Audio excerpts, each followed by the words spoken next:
बिस्मिल्लाहिर्रहमानिर्रहीम और अस्सलाम वालेकुम। 6 जनवरी और पाकिस्तान में पीर की सुबह। आज अभी तक की अहम खबरें हैं और मेरा तज्जिया। इस वक्त वैसे तो सबसे बड़ी खबर मरियम नवाज साहबा का वो मुसाफा है, वो शेक हैंड है, जिसने पूरे पाकिस्तान को हैरान कर दिया है। पाकिस्तान को तो एक तरफ रखें, नून लीग को ऐसी शॉकवेव्स मिली हैं कि 18 घंटे की लगातार तनकीद के बावजूद नून लीग में से कोई एक पर्सनैलिटी ऐसी नहीं है जिन्होंने कंप्रीहेंड किया हो, समझा हो, या ये उनके अंदर हौसला पैदा हुआ हो कि वो आकर इस तनकीद का किसी तरीके से चलें, दिफा नहीं भी करना तो कम से कम कोई पर्सपेक्टिव ही रखें, कोई नून लीग का बयानिया रखें कि ये हुआ क्या है। नून लीग के जो अपने व्हाट्सएप ग्रुप्स हैं या उनकी जो अपनी सोशल मीडिया टीम है, उनके अंदर की जो डिस्कशन अब सोशल मीडिया पर आ रही है, उससे ये पता चल रहा है कि पूरी की पूरी नून लीग मरियम नवाज साहबा की इस हरकत से अपने आप को डिस्टेंस कर रहे हैं। क्या कोई बहुत ही मायूब हरकत कर दी है? क्या पहले पाकिस्तान के अंदर जो खवातीन पॉलिटिशियन थी या पूरी दुनिया के अंदर जो खवातीन पॉलिटिशियन हैं वो ये काम नहीं करती? ये पूरी की पूरी बात पूरे पर्सपेक्टिव से आपके सामने रखेंगे और कोशिश करेंगे कि हमारी जो सियासी मुखालफत है वो आड़े ना आए और हम मेरिट पर बात करने की कोशिश कर सकें। इस वक्त मरियम साहबा के टॉपिक पे तो मैं बात करूंगा, डिटेल से करूंगा, लेकिन उससे पहले मेरे पास उससे भी बड़ी खबर है जो मैंने आपके सामने रखनी है, और वो खबर है डीजी आईएसपीआर साहब की खुफिया मुलाकातें। उन्हें आप खुफिया कह लें या सेमाई खुफिया कह लें, क्योंकि वो मुलाकातें जर्नलिस्टों से कर रहे हैं, कोशिश कर रहे हैं कि छोटे ग्रुप्स में या वन ऑन वन करें, और लाहौर में जाकर कर रहे हैं। ये जो मुलाकातें हैं, इनमें डीजी आईएसपीआर ने जो बातचीत की है उससे आपको ये बात आया हो जाएगी कि अब चौधरी साहब कितने प्रेशर में हैं, वो क्या सोच रहे हैं, अंदर कितनी ज्यादा दरारें पड़ चुकी हैं, और आने वाले दिनों में वो क्या करना चाहते हैं। इन सहाफियों को वो मिल क्यों रहे हैं और मिल के क्या क्या रहे हैं, ये सब अहवाल आपको बताता हूं। लेकिन सबसे पहले आपको ये बताता हूं कि आखिरकार डीजी आईएसपीआर साहब को बयानिया शहबाज गिल वाला उठाना पड़ा है। अब आप कहेंगे कि गिल साहब आप अपने आप को खामखाई अहमियत दे रहे हैं, डीजी आईएसपीआर आपका बयानिया क्यों उठाएंगे? मैं आपको बताता हूं। जब मैं जेल गया था, मैं उस वक्त मुझ पर एक चीज़ जो अयां हुई थी वो ये हुई थी कि जेल में तो वैसे सारे लोग जाते हैं, पॉलिटिक्स में जो होते हैं, अशराफिया भी जाती है, गरीब भी जाता है, अमीर भी जाता है, मिडिल क्लास भी जाता है। याद कीजिए, जो लोग उस वक्त मेरी प्रेस कॉन्फ्रेंसेस देखते थे उनको याद होगा कि जब मैं जेल से बाहर आया था तो एक नई चीज़, एक नई हकीकत मेरे पर अयां हुई थी, और वो ये थी कि मैंने बात की थी कि पाकिस्तान का असल मसला मिडिल क्लास की लड़ाई है अशराफिया के साथ। और मैंने कहा था कि ये जो अशराफिया अलीट है, इसमें फौजी अलीट भी शामिल है, ब्यूरोक्रेसी भी है, कारोबारी भी है और सियासी भी है। असल ये मुफादात का टकराव है मिडिल क्लास के दरमियान और अलीट का।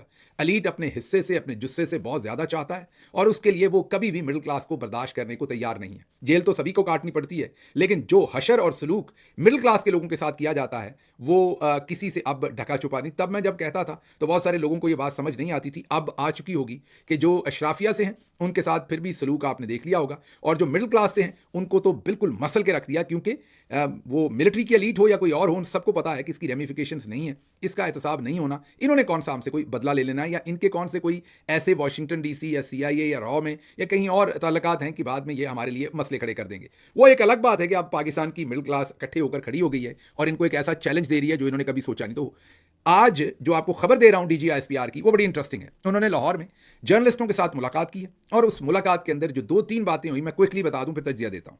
पहले तो वो बिल्कुल शटर्ड नजर आए, वो बिल्कुल एतमाद से आरी थे। एतमाद का मतलब ये कि वो हिले हुए थे। जो जर्नलिस्ट उनसे मिले या जो जराए मुझे बता सकते थे उन जर्नलिस्टों के इर्द गिर्द, उन्होंने मुझे ये बताया कि डीजी आईएसपीआर साहब की तमाम बातों से पता चलता था कि अंदर बहुत ज्यादा शिकस्त रेख्त हुई है, और उस तमाम जो दरारें पड़ी हैं या प्रेशर आया है, ये जो कुछ भी हो रहा है, इसमें उन्होंने अपना बयानिया क्या दिया इन जर्नलिस्टों को, और कोशिश की कि ऐसे जर्नलिस्टों को मिले जो माजी में प्रो एस्टेब्लिशमेंट रहे हैं और अब इदारे से नाराज हैं या डिस्टेंस है, जो कुछ भी इदारे ने फ्रीडम ऑफ स्पीच, डेमोक्रेसी और दूसरी चीज़ों पर किया। उनको जो मंजन बेचने की कोशिश की गई वो ये कि बिलावल, नवाज शरीफ और मरियम और इमरान खान ये तमाम अलीट हैं और इनका मिडिल क्लास से कोई लेना देना नहीं, और फौज मिडिल क्लास को रिप्रेजेंट करती है, और पाकिस्तान में असल मसला अशराफिया वर्सेस मिडिल क्लास है, वही शहबाज गिल वाली लाइन। और अब सिर्फ फौज ही जो है वो मिडिल क्लास के मफादात का तहफ़्फ़ुज़ कर सकती है।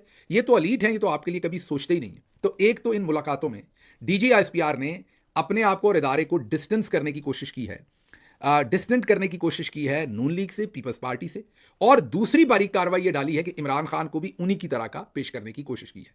मतलब अभी भी वो समझते हैं कि सारे के सारे लोग स्टूपिड हैं, मतलब ये तमाम लोग जो हैं ये अंधी तकलीद है, यहां पर शख्सियत परस्ती है, नून लीग है, फैमिली लिमिटेड पार्टीज है, यह अशराफिया है, और इमरान खान को भी उन्हीं के साथ मिला दिया है। तो एक तो कहा कि हमारा इनसे कोई लेना देना नहीं, दूसरा कहा हमने मिडिल क्लास के लोगों का तहफ़्फ़ुज़ करना है, और उसके लिए हमने हर सूरत जो है वो करना है जो हमें करना पड़ा, और हमने तुन के रखना है। वहां पर यह भी कहा गया कि देख लें, मुल्क के बाहर अगर किसी मुल्क ने हमारे साथ कुछ किया या अंदर किया, हमने तुन के रखा है और हमने आगे भी तुन के रखना है। जब कोई बुला के कहे ना कि हमने तुन के रखना है, और ये भी कहे कि हम इनसे अब डिस्टेंट होना चाहते हैं, और ये भी कहे कि ये सब एक जैसे एलीट हैं, हम आपके असल रिप्रेजेंटेटिव हैं, तो यहां से सारी बात यहां हो जाती है कि अब मामलात खराब हो गए। अब उन्हीं लोगों से रुजू करने की कोशिश की जा रही है जिनको कल धुतकारा था, जिस मिडिल क्लास के सहाफ़ियों को कल ये बताया था कि आप लोगों को तो डंडा मारेंगे और जो मर्जी करवा लेंगे, जिन्हें डिसोन किया था। अब उसी मिडिल क्लास के साथ रुजू करने की कोशिश की जा रही है, क्योंकि अब दूसरी तरफ से प्रेशर बढ़ रहा है और अब समझ नहीं आ रही कि हम पोजीशनिंग नई कैसे लें और दोबारा से लोगों को बेवकूफ़ कैसे बनाएं। अच्छा, अब DGISPR साहब ने एक तो ये मिडिल क्लास वाली बात सारी की सारी कही, और दूसरा उन्होंने ये कहा कि हमने हर सूरत वही करना है जो हमें ठीक लगता है। अब हम इस बात से आरी हो गए हैं कि हमारे बारे में राय क्या रखी जाती है, हमें किसी का डर नहीं है और हमने जो करना है वो करना है। जब आप ये धमकियां दें तो इसका मतलब कुछ और होता है, अपोजिट होता है। लेकिन क्विकली आपको बताऊं, ये मैं अब DGISPR साहब से मुखातिब हूं। DGISPR साहब, आप इसमें कामयाब नहीं होंगे, जैसे आप और बहुत सारी चीज़ों में नाकाम हुए हैं, अब यहां भी नाकाम होंगे। मैं वजह बताता हूं आपको। वजह यह है कि इससे पहले आप अशराफिया के किसी एक ग्रुप से कुछ चीज़ छीनते थे, जैसे आपने नवाज शरीफ से गवर्नमेंट छीन ली, आपने उनको पहले उनके केसेस पकड़े, उन्हें चोर कहा, फिर NRO दे दिया, मतलब पहले कुछ छीना फिर डबल करके वापस दे दिया। इस सौदेबाजी में आपने अपने लिए टेन्योर ले लिए, एक्सटेंशंस ले ली, मार्शल लगा ली, पैसा बना लिया आपने, बच्चों के लिए फैक्ट्रियां, पैसे, बड़े बड़े जितने भी जनरल्स हैं, जनरल अयूब खान से लेके आज तक उनकी नस्लें संवर गई, माल पानी पैसा सब फरावानी आ गई, और आपने अशराफिया के साथ डील की कि किसी से कुछ एक छीना तो उसको दो दे दिए, मुल्क गरीब से गरीब होता गया। अब इस दफा आपने यही काम मिडिल क्लास से किया है। मिडिल क्लास से आपने क्या छीना? मिडिल क्लास के पास तो होता ही कुछ नहीं है, एक छोटी मोटी अना होती है और सबसे बड़ा उनका एसेट होता है इज्जत नफ्स। तो आपने किसी का गेट फलांगा, किसी की दीवार तोड़ी, किसी को थप्पड़ मारे, किसी को घसीटा, किसी के कपड़े उतारे, किसी को नंगा किया, किसी को कहा कि तुम्हारे साथ ये कर देंगे तो तुम्हारे साथ वो कर देंगे। तो जो इज्जत नफ्स थी, जो मिडिल क्लास आम आदमी के पास, आपने वो छीन लिया। उसके बाद उनको एक भरम था कि कभी भी आप एक हद से ज्यादा उनके खिलाफ नहीं जाएंगे। हालांकि यह भरम 1971 में ईस्ट पाकिस्तान में तोड़ा जा चुका था। यह भरम बलूचिस्तान के अंदर भी तोड़ा जा चुका था, लेकिन फिर भी पंजाब को आपके ऊपर, let's say it very frankly and straight forward, यह भरम मौजूद था। आपने पंजाबियों का भरम जो था वो भी तोड़ दिया, और अच्छा किया, उनको भी वही कड़वी दवाई पीनी पड़ी जो बाकी हिस्सों को थी। उनको समझ आई कि असल मसला है कहां। अब डी चौक में जब सीधी गोलियां मार दी गई तो वो जो भरम रह गया था, वो जो रिश्ता था, इज्जत नफ्स तो पहले छीन ली थी, वो जो भरम था वो भी आपने तमाम कर दिया। मतलब घाव आपने बहुत गहरा लगा लिया और अपने हाथों से लगा लिया। और आप ये कह लीजिए कि जिस शाख पर आप खड़े थे, आपने उसी को खासी हद तक काट दिया। मतलब अगर वो पूरी तरह नहीं भी काटा तो उसे कमजोर आपने बहुत कर लिया।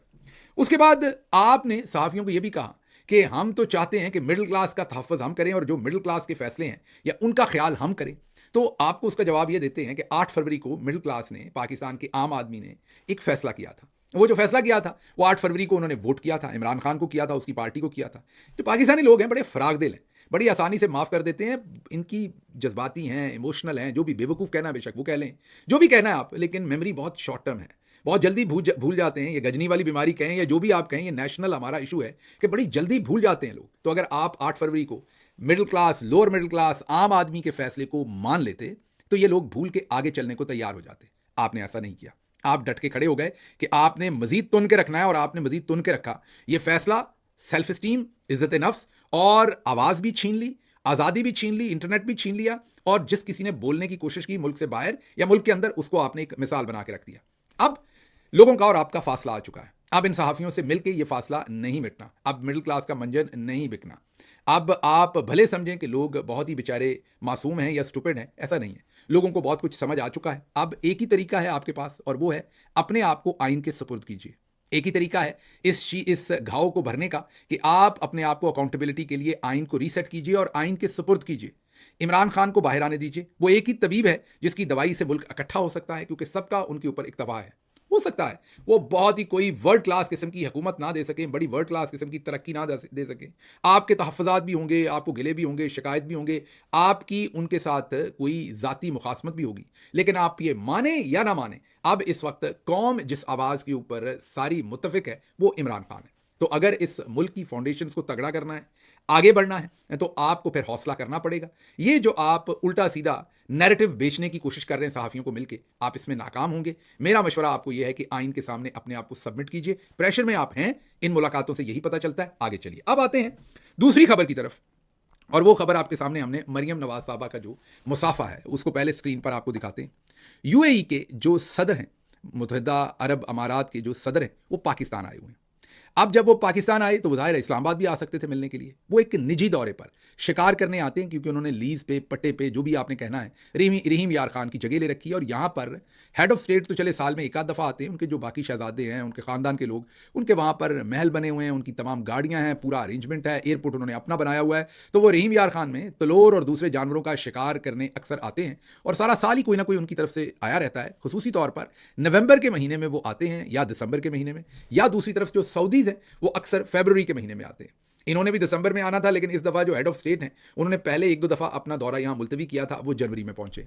अब अगर उन्हें शहबाज शरीफ से मिलना होता तो वो इस्लामाबाद भी आ जाते। अब ज़रा सबसे पहला तो मजाक देखिए कि यूएई के हेड ऑफ स्टेट, जिनसे हमें कोई गिला नहीं है, हमारे ब्रादर इस्लामी मुल्क हैं, वो तो यहाँ शिकार खेलने आए हैं, उनका एहतराम, वो हमारे मेहमान हैं, उनका एहतराम हमारी नज़रों में 100 दफ़ा। लेकिन आप ज़रा गौर कीजिए कि पाकिस्तान के अंदर एक दूसरे मुल्क का जो हेड ऑफ स्टेट है वो अपने ज़ाती दौरे पर अपने शिकार के लिए आए हुए हैं और वो पाकिस्तान के अंदर, पाकिस्तान के एक एयरपोर्ट के ऊपर पाकिस्तान के प्राइम मिनिस्टर और पाकिस्तान के सबसे बड़े सूबे की चीफ मिनिस्टर को और पाकिस्तान के डिफेंस मिनिस्टर को रिसीव कर रहे हैं। जी हाँ, दुरुस्त सुन रहे हैं कि यूएई के हेड ऑफ स्टेट ये सब कुछ यूएई के अंदर नहीं कर रहे।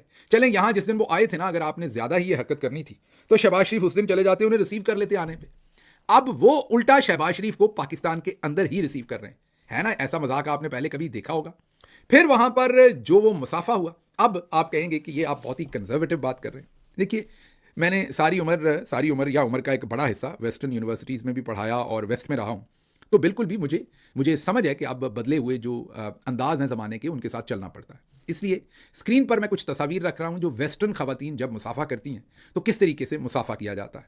फिर बेनज़ीर साहबा, जो अक्सर हालांकि हमारी पॉलिटिकल उनसे मुखालफत है, लेकिन वो बहुत ग्रेसफुली अपने आप को हैंडल करती थी as a head of state, as a prime minister, और बहुत रेयर ओकेजन्स पर वो हैंडशेक करती थी जहां उन्हें मजबूरी लगती थी, वरना वो दूर से हाथ उठा के सलाम करके वो अपनी नशस्त पे बैठती थी। लेकिन जहां उन्हें करना पड़ता था, कुछ तस्वीर आपके सामने रख रहे हैं, बल्कि यूएई की ही एक डिग्नेटरी के साथ, उन्हीं के हेड ऑफ स्टेट के साथ उनका मुसाफा आपको दिखा रहे हैं। वो मुसाफा कर रही हैं और जैसे पूरी दुनिया की खवातीन जो आजकल वेस्टर्न वर्ल्ड के अंदर मुसाफा करती हैं, बिल्कुल ही उसी तरीके से बेनज़ीर भुट्टो भी मुसाफा करती हैं। अब हम क्योंकि मैं कोई रिलीजियस स्कॉलर तो हूँ नहीं, ना फतवे दे सकता हूँ, ना मैं खुद कोई बहुत ही मैं ये कहूँगा कि बहुत ही कोई पहुंचा हुआ मुसलमान हूँ, मुझे तो अपना नहीं पता कि अल्लाह मियाँ ने क्या क्या सज़ा देनी है। से हमने इस पर कभी एतराज़ नहीं किया क्योंकि हमें पता है कि ये सब कुछ जो है वो आज की दुनिया के साथ चलता है। लेकिन अब जो मुसाफा मरियम साहबा कर रही हैं उसको अगर आप गौर से देखें तो एक हाथ उन्होंने यूएई के जो सदर हैं उनके हाथ के नीचे रखा है, और जो नीचे वाला हाथ है उसको अगर आप गौर से देखें तो बहुत जोर से रखा है, क्योंकि उनकी जो स्किन है सदर साहब की वो आपको ऊपर उठी हुई नजर आ रही है साइड से, अगर आप देखें तो मीन ये गर्मजोश, बहुत ही जोरदार मुसाफा कर रही हैं वो। और दूसरा हाथ पूरा खोल के उन्होंने उस हाथ के ऊपर रखा है, पूरी गर्मजोशी। और यहां पर मैं माजरत के साथ ये कहूंगा कि गर्मजोशी सिर्फ एक्सप्रेशन में नहीं है, बॉडीज के टेम्परेचर भी होते हैं, मतलब हाथ के ऊपर हाथ रखा है तो पूरी गर्मजोशी जो है उसका इजहार वो कर रही है। अब अगर एक मिनट के लिए सोचिए, मुझे पता आप में से कई लोगों को मेरी ये सारी बातचीत बहुत बुरी लगेगी और लगनी भी चाहिए, क्योंकि आप कहेंगे कि ये आप क्या बात में से बतंगड़ बना रहे हैं, बात की खाल उतार रहे हैं, आप इतने कंजर्वेटिव हैं, आपकी इतनी छोटी सोच है कि आप एक मुसाफे पर इतना लंबा चौड़ा जो है वो तजिया कर रहे हैं। मैं ना करता अगर मरियम साहबा खुद ये ना कहती कि नैब में जब उनकी इन्वेस्टिगेशन होनी तो उन्होंने कहा कि ना महरम वहाँ मर्द हैं, हम तो नहीं जा सकते, मैं तो ना महरम मर्दों को सवालों के जवाब नहीं दे सकती, ये इन्होंने कहा था। फिर हमें सुहेल वड़ाइच साहब ने कहा कि नवाज शरीफ साहब शाम के वक्त किसी को बाहर नहीं रहने देते, उनके घर का माहौल बहुत ही मजहबी है। अब एक ऐसे मजहबी दीनी घराने में जहां शाम मगरब के बाद घर से बाहर नहीं रहा जा सकता, उस माहौल में पली हुई मरियम नवाज जो है वो अब किस तरीके से मर्दों के साथ बाहर काम करेंगी, ये बहुत बड़ा चैलेंज होगा। सुहेल वड़ाइच साहब इस तरीके से काम करेंगी। अब अगर एक मिनट के लिए सोच लीजिए कि यही मुसाफा खुदा न खास्ता बुशरा बीबी ने किया होता, यहां फतवे दे दिए जाने थे, यहां पर वो सब कुछ कह दिया जाना था कि जो ना कहा जाता, इसी नून लीग ने उल्टे हो जाना था, यहां यहूदी एजेंट से लेके पता नहीं क्या कुछ नहीं कह दिया जाना था। और अब तमाम के तमाम पर सन्नाटा है। हाँ, नून लीग की कुछ हम आपको दिखा सकते हैं स्क्रीनशॉट्स के, वो आपस में कह रहे हैं कि ये इनडिफेंसिबल है, इसका हम डिफेंस नहीं कर सकते। और ये तस्वीर भी नून लीग के अपने मीडिया से जारी हुई है, ये लीक नहीं हुई, उनके अपने सोशल मीडिया के बच्चे ने, जो नून लीग का और मरियम साहबा का अपना सोशल मीडिया को हेड करता है, उसने ये वीडियो जारी की है। तो आपके सामने हमने मोहतरमा बेनज़ीर भुट्टो का कंडक्ट भी रखा, जिस पर किसी पाकिस्तानी को कभी एतराज़ नहीं है। और भी हमारी बहुत सारी खवातीन काम करती हैं, हैंडशेक करती हैं। मैंने आपको कहा कि ज़माने के अंदाज हैं, उनके साथ चलना पड़ता है, हम सबको पता है। लेकिन यहां पर चले हैंडशेक करना जरूरी था, तो आप मतानत के साथ जितना हैंडशेक की जरूरत है। अब आप सोचिए कि वो जो हमारे गेस्ट आए हैं गेस्ट हैं, ज़ाहिर है, एक ब्रदर इस्लामी मुल्क के हेड ऑफ स्टेट हैं, हम सब उनका एहतराम करते हैं, हम सब यूएई के साथ बेहतरीन अपने रिश्ते रखना चाहते हैं, लेकिन आपने ये हरकत करके उनको भी कितना कंट्रोवर्शियल किया पाकिस्तान के अंदर। कल से जो तनकीद हो रही है उसकी जद में वो भी हैं, तो आप उनका भी नुकसान कर रही हैं, पाकिस्तान का भी सफारती सतह पर नुकसान कर रही हैं, और खुद सिर्फ आपकी जो ज़ाती डेस्परेशन और एम्बिशंस है कि आप बस जल्दी से कहीं पहुंच जाएं, उसके लिए आप ना कल्चर का ख्याल कर रही हैं। हो सकता है किसी और मुल्क में ये नॉर्मल बात हो, लेकिन बहरहाल पाकिस्तान के लिए ये नॉर्मल हरकत नहीं है। आपका दुपट्टा गिर रहा है, आप नॉर्मली तो दुपट्टे को बहुत संभालती हैं, आज इस तस्वीर में आपका दुपट्टा गिरा हुआ है, तो कोई होश नहीं है, और आप बिल्कुल कंडक्ट नहीं कर रही कि आप एक सूबे की चीफ मिनिस्टर हैं और आगे आपके एक हेड ऑफ स्टेट हैं जो ब्रदर इस्लामी मुल्क से आए, जिनको बिल्कुल पता नहीं होगा कि आपने हरकत करनी है। मतलब दूसरे लफ्जों में आपने उनके लिए भी एक मुसीबत खड़ी कर दी है। I feel sorry for him as well as for Shahbaz Sharif and for the whole PMLN कि आपने और पूरी कौम, आपने अपने जाती एम्बिशंस, ओवर एम्बिशियस बिहेवियर और डेस्परेशन में आप किधर चली गई हैं कि आपको कोई समझ नहीं कि आपने कंडक्ट कैसे करना है। बेंचमार्क बेनज़ीर भुट्टो हैं, उनसे सीखिए, उन्होंने बहुत अच्छा कंडक्ट किया हुआ है। आपके वालिद गिरामी ने भी उनकी कैरेक्टर असैसिनेशन बहुत की थी। बेनज़ीर भुट्टो साहबा की पॉलिटिक्स पर मुझे बहुत सारे एतराज़ात हैं, मैं करता रहता हूँ,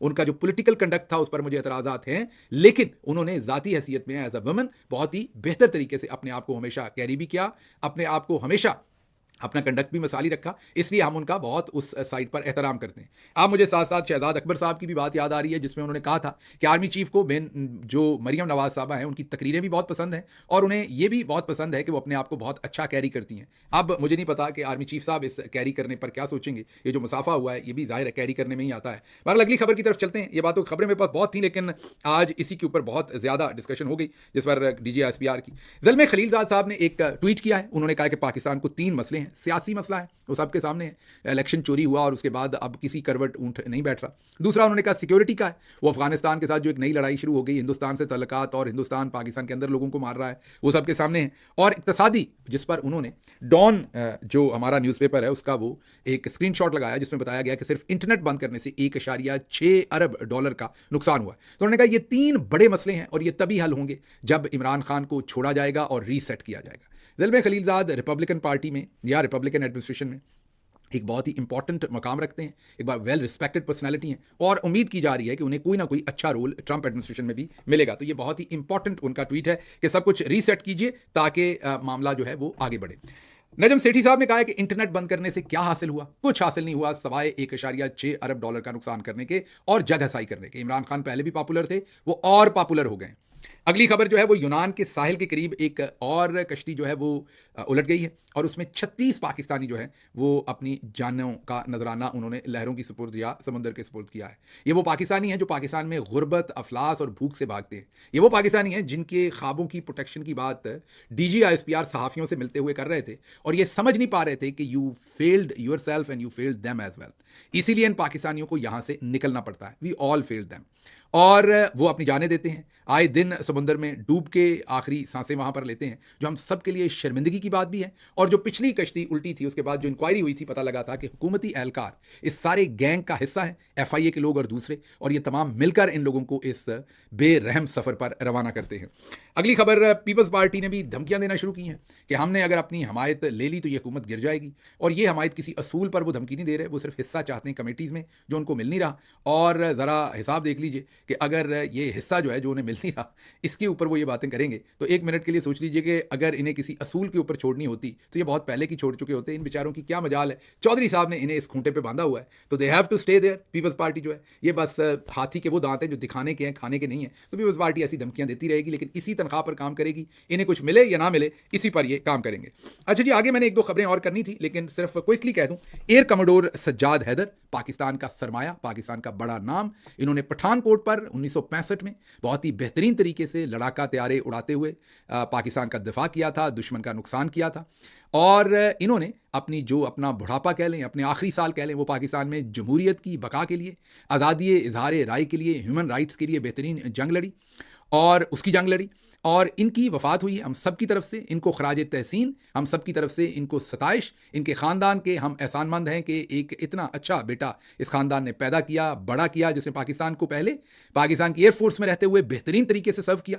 as a soldier, as a officer, उनके ज़ुम्मे जो काम था वो उन्होंने बेहतरीन वफादारी के साथ निभाया। और उसके बाद जब वो सिविलियन लाइफ में आए तो पाकिस्तान के आइन को मुकद्दम रखा और डिक्टेटर्स के खिलाफ आवाज़ उठाई। बदकिस्मती की बात है कि एयर कमोडोर सज्जाद हैदर की वफात पर ना ही सदर पाकिस्तान, ना ही वजीर आजम, ना ही DGISPR और ना ही हमें एयरफोर्स की तरफ से कोई ऐसा बयान जिसमें उनके खानदान के साथ या उनकी वफात के ऊपर कोई ऐसा बयान जारी किया जाए जो कि उनके शान निशान होता। सिर्फ उनका कसूर यह कि वो इमरान खान की हिमायत करते थे और इमरान खान के साथ खड़े थे। व्लॉग लंबा हुआ, मुझे यहां से इजाजत दीजिए। अल्लाह आपका हामी और नासिर हो। पाकिस्तान जिंदाबाद।